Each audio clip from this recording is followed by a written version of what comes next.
నీవే వెలుగువై నీవే ఆలయమై నా నిత్యత్వమునకు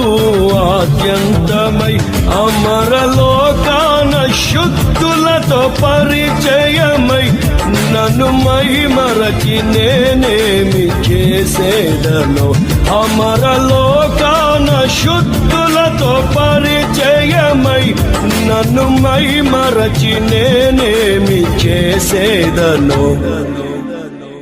యేసయ్యా నా ప్రాణ ప్రియుడా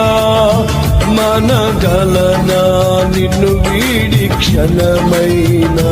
నీ ముఖమున